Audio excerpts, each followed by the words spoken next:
that was a highlight of the night. Hello everyone, back again, playing WWE Dave Reckoning 2 with Bret Hart against Shawn Michaels in an Iron Man match. Thank you guys for watching. Listen to Wrestling Soup talk about Royal Rumble 2023. It's on their live chapter or whatever. Double jumps off to go to live to find it. And hitting in the middle of that was unique, and that was at least interesting. I agree with you on the overall, Joe, that this Royal Rumble match, the men's Royal Rumble match, wasn't taking anything by storm, but there was a lot of little things that happened in it that I found to be absolutely entertaining. What about you, John? I was surprised with the lack of surprises. Like, the Booker T thing was nice, and of course, you know, it's his hometown or whatever, which is cool. But, like, people were saying Matt Cardona, they were trying to get MLW guys, they were trying to get Impact guys. And this was reported by the top virgins in the wrestling journalist community. I'm talking about the top incel virgins, like the numero uno virgins. So it's like when none of this happens, and the big surprise was Booker T, who, by the way, looked great for his age and got wonderful response. Like, we've seen names show up, like surprises. Like, at this point, I was waiting for Eugene. I don't know what I wanted, but I thought, did either one of you just feel like we're getting somebody that's not supposed to be here? Some of the names that came up that didn't show up, like Dexter Lumis was one. No Matt Riddle, no Randy Orton. How about Sammy? Right. To push the storyline. Just how about this? And obviously this would have been complete pie in the sky. But if you ask me, it could have been done. And dude, I don't want to take it in this direction of complete fantasy booking, but wouldn't it have been one of those moments where somebody in the office should have called Tony Khan and said, "Hey, how about you let Mark Briscoe come out of this?" Oh wow! Oh my God! People would have lost their fucking mind. I'm just saying, like, that would have been one of those moments where you just say, "Hey, how about you loan him to us for a night?" Dude, they wouldn't even give him Billy Gunn. Twice. Oh, I know. Well, Billy Gunn also isn't going through what he's going through. Like I said, that seems pie in the sky, of course. But if we're having this show where this Rumble, there were a lot of nice little moments where they did push forward storylines. The thing with Dominic, like you said, I was loving it. Dominic actually is starting to look like a wrestler, still needing to find out what a push-up is. But past that, I'm going, hey, how about some feel-good? Dude, where were the feel-good moments truly on this show? There was nothing that when this show ended where you said, yippee, I can't wait till the next one. So you're saying it was like a down, like there was no like baby face sort of, excitement. But isn't that what Cody was supposed to be? Wasn't Cody supposed to be your... Yeah, but coming out 30, Mish, you don't think negates that? Like, coming out...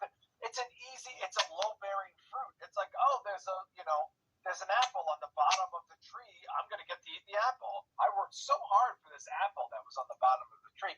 Like, they built Cody up for weeks, basically saying not only was he going to save democracy, he does, in fact, have the first baby born in America that is half black, half white. Right.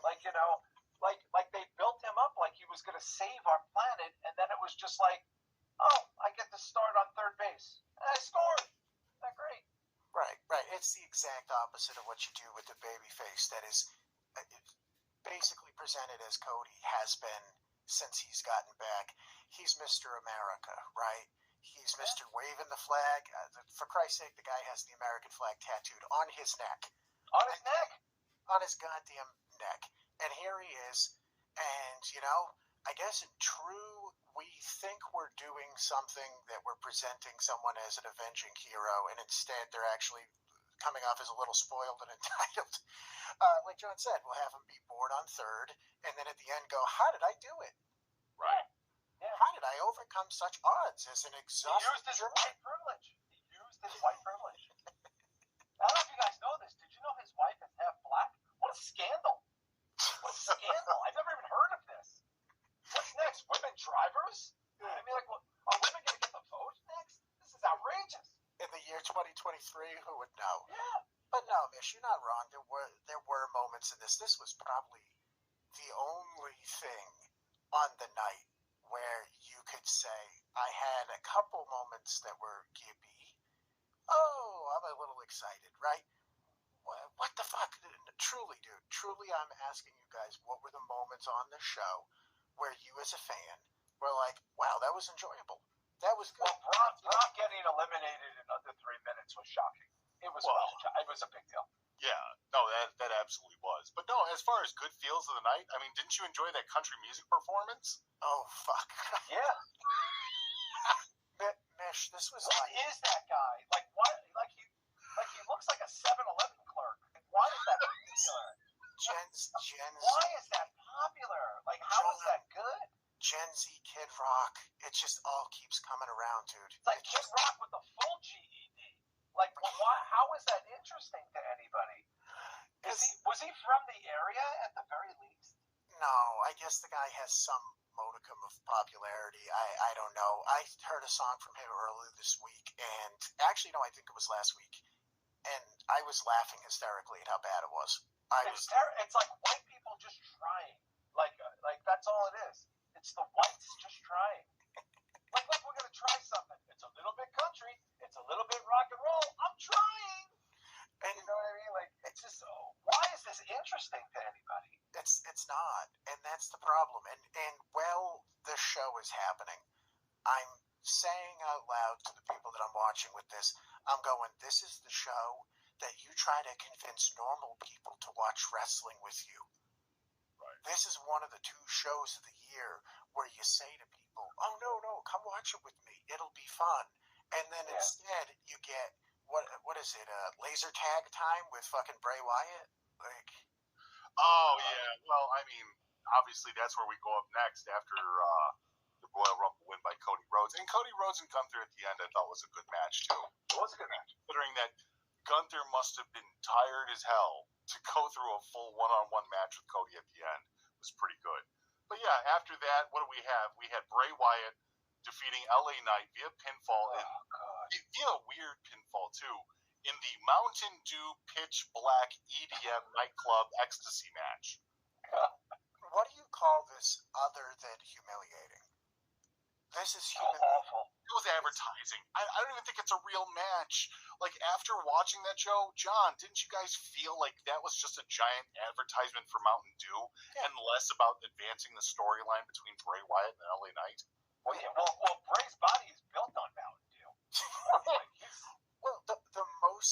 Truthfully, the most honest thing about this match is Bray Wyatt is Mountain Dew Undertaker. I mean, that is the best explanation of him. He is Mountain Dew Undertaker. In fact, I might even dare say what's the one? Mountain Lightning or whatever, the generic Walmart Mountain Dew? What is the generic Mountain Dew? Mountain Lightning or Dr. Lightning or something? Dr. Lightning Undertaker. This was the very definition of why people do not watch wrestling at all anymore. This is why.